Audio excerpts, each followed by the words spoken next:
BJP में कोई झगड़ा होने की उम्मीद तो नहीं? आप करा देंगे तो हम झगड़ा करेंगे। Sir, in Sri Lankan issue, do you see any role to play for United Nations?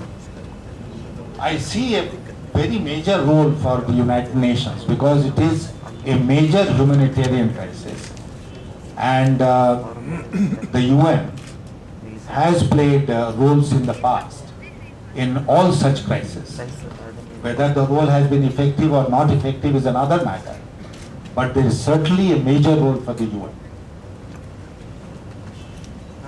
When we are receiving so much of refugees, we are bearing the brunt of it. And why are we so pussyfooted about this Sri Lanka saying that we'll go for diplomatic? And I can't answer that question. That question will have to be asked and answered by the government.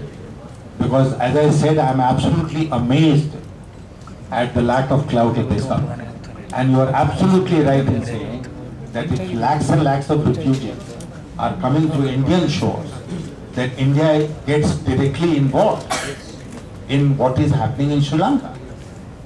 Sir, government of India has already taken a stand that Indian government has limited option in Sri Lanka's issues as concerned. So how it could be, the situation will be different if NDA comes to power at center? I have told you, limited options also have many options. And this government does not have the courage to explore those options. जिस तरीके से हम जितने भी face के अभी election में हुए हैं वोटिंग आपने देखा होगा परसेंटेज ऑफ वोटिंग है वो गिर रहा है। और दूसरी बात एक चीज लगातार जब से बुश के ऊपर जूता फेंका गया उसके बाद से भारत में भी एक चीज चल पड़ी है नेताओं के ऊपर ये सब। आपको लगता है कि पब्लिक में कहीं आक्रोश है पॉलिटिकल पार्टीज को लेके या पॉलिटिशियंस को लेके?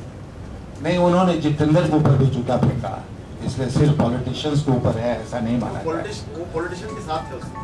नहीं, मैं मानता हूं कि जो जूता फेंक रहे हैं ऐसे लोग एक दिन के बादशाह बनना चाहते हैं। अखबार में आप लोग नाम वाम छापते हैं, फोटो छपता है तो उससे उनको एनकरेजमेंट मिलता है। You know, such a threat is best ignored. किसी ने जूता फेंक दिया तो फेंक दिया, आप उससे बचने की कोशिश कीजिए। लेकिन कोई भी आप लोग भी इस प्रैक्टिस को सही नहीं मान ठहरा सकते। दूसरी बात जो आपने कही कि क्या था आपका दूसरा सवाल? आक्रोश। परसेंटेज डाउन होने का मैं मानता हूं कि मुख्य कारण ये है कि ऐसे मौसम में चुनाव हो रहा है जिसमें कि लोग स्वतः घर से निकलना नहीं चाहते। अब आप यहाँ तो बेंगलोर का मौसम बहुत खुशनुमा रहता है बराबर, लेकिन नॉर्दर्न इंडिया में आप सोच नहीं सकते इस समय 22, 42, 43 अगर डिग्री सेल्सियस है टेम्परेचर, तो उसमें दिन को निकलना और घंटों लाइन में लगे रहना और वोट देना, ये बहुत मजबूत दिल का ही व्यक्ति कर सकता है। तो इसलिए बहुत लोग कम वोटिंग करते हैं। अब मैं आपको बताऊं, मैं मुंबई से आ रहा हूं। मुंबई में लोगों ने मुझसे बताया कि मुंबई में छुट्टी है 30 तारीख को, क्योंकि 30 तारीख वहां वोटिंग है, और उसके बाद 1, 2, 3 ये भी छुट्टी है, 2-3 सैटरडे संडे है, एक को मे डे की छुट्टी है, तो 4 दिन की छुट्टी हो गई। अब सब लोग सोच रहे हैं कि छुट्टियों में कहां जाए, वोटिंग के बारे में कम लोग सोच रहे हैं। तो इसलिए इन सब बातों पर भी चुनाव आयोग को ध्यान देना चाहिए। मुझे लगता है कि इस बार इलेक्टोरल रोल बनाने, वोटर्स लिस्ट बनाने में भी भारी अनियमितता हुई है। हर जगह लोग अपना नाम ढूंढ रहे हैं, नाम नहीं मिलता है। मैं अपने क्षेत्र के बारे में आपको बता सकता हूं, सरकारी दस्तावेजों में इतने भयंकर मिस्टेक्स थे जिसकी कोई कल्पना भी नहीं कर सकता था कि उन्हीं के डॉक्यूमेंट, एक डॉक्यूमेंट में एक बात लिखी होगी। जैसे उदाहरण के तौर पर हमारा पोलिंग एजेंट बैठा है एक वोटर्स लिस्ट लेकर, उनका जो प्रिजाइडिंग ऑफिसर बैठा है वो दूसरा वोटर्स लिस्ट लेकर, उसका अल्फाबेटिकल ऑर्डर में है, मेरा नॉन अल्फाबेटिकल ऑर्डर। दोनों वोटर्स लिस्ट सरकार के द्वारा, चुनाव आयोग के द्वारा तैयार।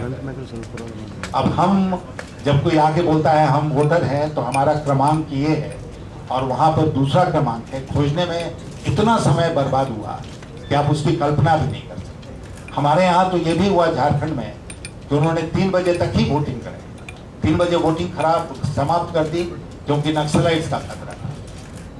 तो वोटिंग का परसेंटेज कम रहा।